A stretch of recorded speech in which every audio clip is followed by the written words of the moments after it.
Sabda Tuhan, sabda hidup. Para sahabat yang terkasih, sabda hidup pada hari ini diambil dari Injil 21 ayat 33 sampai 43, dilanjutkan ayat 45 sampai 46. Dengarkanlah suatu perumpamaan yang lain. Adalah seorang tuan tanah membuka kebun anggur dan menanam pagar sekelilingnya. Ia menggali lubang tempat memeras anggur dan mendirikan menara jaga di dalam kebun itu. Kemudian ia menyewakan kebun itu kepada penggarap-penggarap, lalu berangkat ke negeri lain. Ketika hampir tiba musim petik, ia menyuruh hamba-hambanya kepada penggarap-penggarap itu untuk menerima hasil yang menjadi bagiannya. Tetapi penggarap-penggarap itu menangkap hamba-hambanya itu.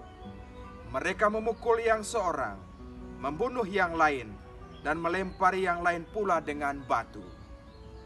Kemudian tuan itu menyuruh pula hamba-hamba yang lain, lebih banyak daripada yang semula.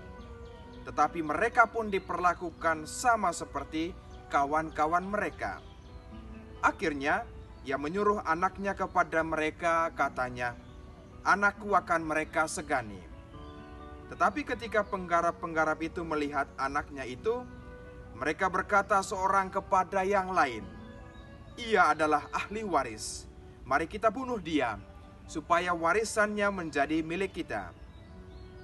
Mereka menangkapnya dan melemparkannya keluar kebun anggur itu, lalu membunuhnya.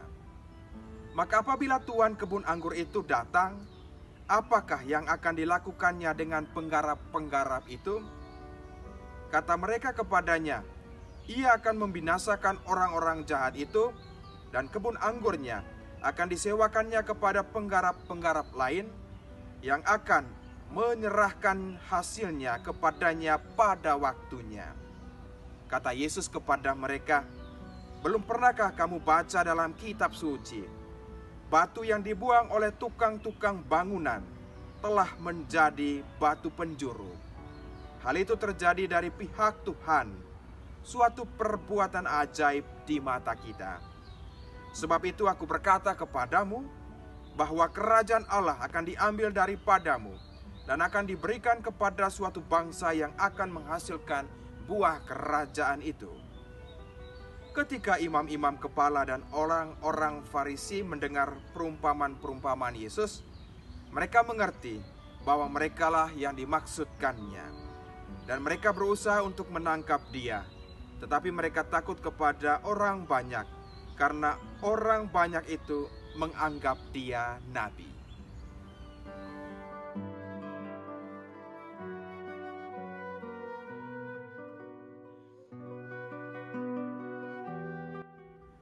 Para sahabat yang terkasih, kisah Injil yang cukup panjang tadi menghantar kita untuk merenungkan 3 poin ini. Yang pertama, kasih Tuhan yang tidak terbatas kepada dunia, kepada manusia yang terbatas. Dari Injil kita bisa melihat tuan tanah itu adalah Tuhan sendiri. Penggarap-penggarapnya yaitu ahli-ahli Taurat dan orang-orang Farisi. Hamba-hambanya itu para nabi. Dan anaknya yaitu Yesus Kristus. Kasih Tuhan itu tidak terbatas. Bagaimana para nabi datang, kemudian sebagian dari mereka dibunuh, lalu Tuhan mengutus lagi lebih banyak, tetapi hal yang sama terjadi. Dan kemudian Yesus datang dengan mujizat-mujizat, tetapi apa yang terjadi? Golgota, salibnya menjadi saksi bisu kematiannya. Nah, pertanyaan berikut, apakah kasih Tuhan itu berhenti di sini? Tidak, para sahabatku yang terkasih. Iman kita mengajarkan kepada kita bahwa kita menantikan kedatangan yang kedua dari Kristus dalam kemuliaannya. Karena itu dalam penantian ini, bagaimana sikap hati kita supaya kita terbuka terhadap kasih Tuhan yang sangat sempurna itu. Bagian yang kedua, para sahabatku yang terkasih, Injil tadi mengatakan batu telah dibuang oleh tukang-tukang bangunan dan telah menjadi batu penjuru. Batu penjuru itu adalah Yesus sendiri. Dalam kemenangan salibnya, dia menghantar saya dan para sahabat hidup dalam sebuah persekutuan, khususnya di dalam gereja. Karena Yesus adalah batu fondasi iman kita, pertanyaan kita, bagaimana hubungan kita dengan batu fondasi itu, yaitu Kristus sendiri. Khususnya dalam masa Prapaskah ini, dalam doa-doa kita, bagaimana relasi kita dengan batu itu, dengan Yesus sendiri yang telah menjadi batu penjuru. Bagian yang ketiga, para sahabatku yang terkasih, dalam situasi Prapaskah ini, puasa itu menjadi berarti ketika kita juga berbagi. Berbagi berarti bersolidaritas dengan sesama. Gimana caranya? Banyak cara. Namun saya mau katakan cara yang sederhana.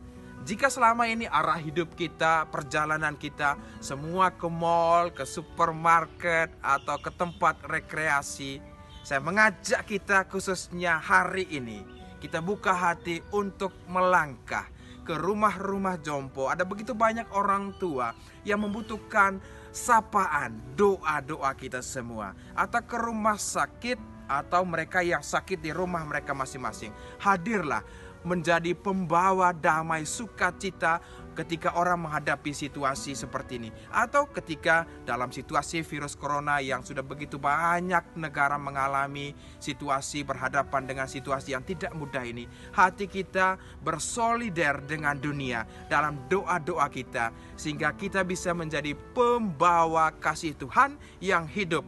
Bahwa Yesus Kristus, Emmanuel, Allah yang hadir, ada bersama-sama dengan dunia. Inilah bukti kasih Tuhan yang tidak terbatas melalui kehadiran kita kepada dunia dan kepada sesama.